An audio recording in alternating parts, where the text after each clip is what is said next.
ভিক্ষুক রাস্তা দিয়া যায় আর জমিদারের পুত্রবধূও যায়। একজন সামনের থেকে আসতেছে, একজন সামনের দিকে যাইতেছে।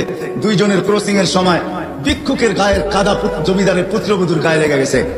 সে দুনিয়া আন্ধার করে ফেলছে, স্বামীকে টাইকা নিয়ে আসছে, বলছে ভিক্ষুক আমার কাপড় নষ্ট করে দিছে। সে শুধু ভিক্ষুক ছিল না, বৃদ্ধ ছিল। বৃদ্ধ ছিল না শুধু, জীর্ণ ছিল, শীর্ণ ছিল। শরীরে কাপড় ছিল না, ফাটা চিরা কাপড় ছিল। পায়ে জুতা ছিল না, পেটে ভাত ছিল না। জমিদারের পুত্র সইতে পারে না, যৌবনী শক্তি সয় কি করে?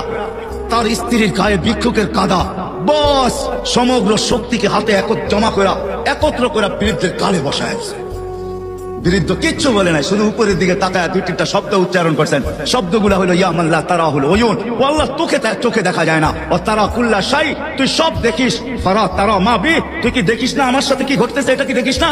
বলতে দেরি যুবক, মরতে দেরি হয় না। জমিদার চলে আসছে, প্রতিশোধ নিবে। বৃদ্ধের একদিকে মুস্কি হাসি, একদিকে বলতেছে প্রেমের খেলা এমনই হয়। জিজ্ঞাসা করছে কিসের প্রেমের খেলা রে? বলছে ওর প্রেমিকার গায়ে আমার কাদা লাগছে, পায়ের কাদা লাগছে, ও সইতে পারে নাই। যৌবনী শক্তি দিয়ে আমার বৃদ্ধ কালে বসায় দিছে। আমাকেও একজন ভালোবাসে, সেও সইতে পারে না। ও তো থাপ্পড় দিয়া খেলতো, সে জান নিয়ে নিছে।